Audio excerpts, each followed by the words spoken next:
জাতীয় নির্বাচন নিয়ে কেন এত টালমাটাল চলছে? অন্তর্বর্তীকালীন সরকারের উপদেষ্টা ডক্টর মোহাম্মদ ইউনূস তিনি জাতীয় নির্বাচন নিয়ে বেশ কয়েকবার ব্রিফিং দিয়েছেন এবং সে সকল ব্রিফিংয়ে তিনি বারবার উচ্চারণ করেছেন সংস্কার বিষয় নিয়ে। তিনি আবারও সংস্কার বিষয় নিয়ে কথা বলেছেন। তিনি বলেছেন, যদি জনগণ চায় সংস্কারের প্রয়োজন তাহলে আগামী জুনের পরে নির্বাচন হতে পারে হবে এমনভাবে তিনি বলেননি। আর যদি বেশি সংস্কার না চায় তাহলে ডিসেম্বরের মধ্যে নির্বাচন হতে পারে। এখন এই যে নির্বাচন হতে পারে তিনি শব্দগুলো ব্যবহার করছে, আদৌ নির্বাচন ডিসেম্বর বা জুনে হবেও কিনা সেটি নিয়েও কিন্তু একটা বড় ধরনের শঙ্কা রয়েছে। এই সংখ্যাটা কিন্তু আমার নয়, বিএনপি বা অন্যান্য যে রাজনৈতিক দলগুলো রয়েছে এই সকল রাজনৈতিক দলের মধ্যে কিন্তু এমন সংখ্যাগুলো দেখা দিচ্ছে। এখন সংস্কার আসলে কি সংস্কার চলছে দেশে? আমরা চারিপাশে দেখতে পাচ্ছি বিভিন্ন মব জাস্টিস হচ্ছে, আমরা দেখতে পাচ্ছি ভারতের সাথে সম্পর্ক একদম তলানিতে চলে গিয়েছে এবং আমরা যে ট্রানজ্যাকশনের সুবিধা পেতাম সেই ট্রানজ্যাকশনের সুবিধা ভারত তুলে নিয়েছে। এখন আমরা চীনের সাথে সম্পর্ক গড়তে যাচ্ছি, আসলে আদৌ চীন আমাদের সেই ধরনের সুবিধা দেবে কিনা এটিও নিয়েও কিন্তু একটা বড় ধরনের প্রশ্ন রয়েছে।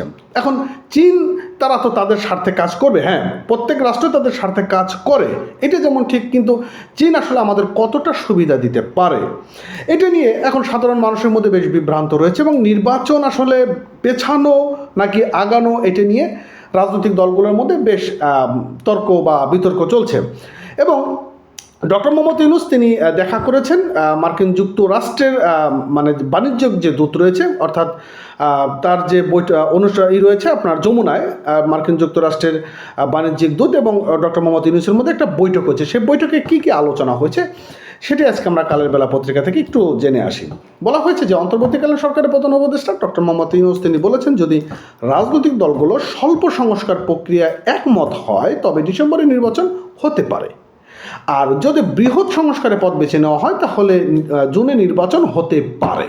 এই যে হতে পারে শব্দটা, এর মধ্যে কিন্তু একটা বেশ বড় ধরনের মানে দূরত্ব রয়েছে, একটা বড় ফারাক রয়েছে। সেটা কি হতে পারে এবং হওয়া, এটার মধ্যে কিন্তু অনেকটাই পার্থক্য রয়েছে।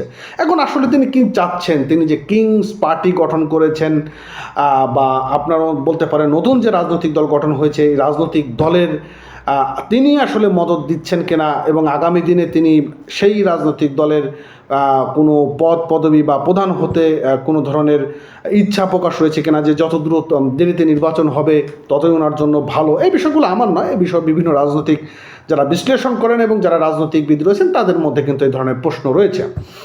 বুধবার রাষ্ট্রীয় অতিথি ভবন যমুনায় যুক্তরাষ্ট্রের বাণিজ্যিক দূত ব্রোনাসেস রোজি উইন্টারটন প্রধান উপদেষ্টার সঙ্গে সাক্ষাৎ করে তিনি বলেছেন এই কথা এবং সেখানে বাংলাদেশের স্বাস্থ্যসেবা শক্তিশালী করতে যুক্তরাষ্ট্রের সঙ্গে বৃহৎ সহযোগিতার আহ্বান জানান প্রধান উপদেষ্টা এবং বৈঠকে উভয় পক্ষে দ্বিপাক্ষিক সম্পর্ক আরও গভীর করার প্রতিশ্রুতি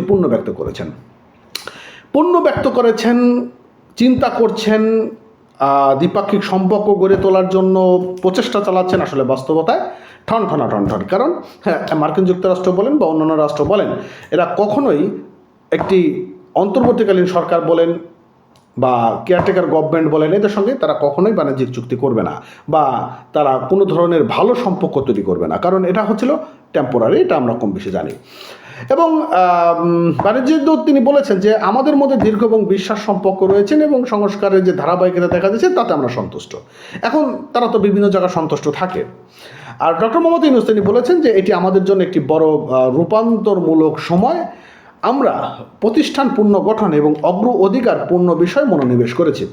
বিষয় হচ্ছে যে বাংলাদেশে এখন যে গার্মেন্টস কর্মীরা অসন্তুষ্ট রয়েছেন, আপনার সংস্কারের মধ্যে কি এটা ছিল যে গার্মেন্টস কর্মীদের বিষয় নিয়ে কোনো কথা বলা বা গার্মেন্টস কর্মীরা আগামী দিনে কী করবে, এদের ভবিষ্যৎ কেটে নিয়ে কেউ কখন আপনারা একবারও চিন্তা করেছেন? চিন্তা করেননি। আপনারা সংস্কার করছেন এনসিপিকে, আর বাদ বাকি আপনি কোনো ধরনের কী সংস্কার করতে পেরেছেন একটু যদি আপনি খোলাসা করে সাধারণ মানুষের কাছে একটু বলতেন তাহলে কিন্তু সুবিধা হতো। তো যাই হোক, ভালো থাকেন, সুস্থ থাকেন, ধন্যবাদ।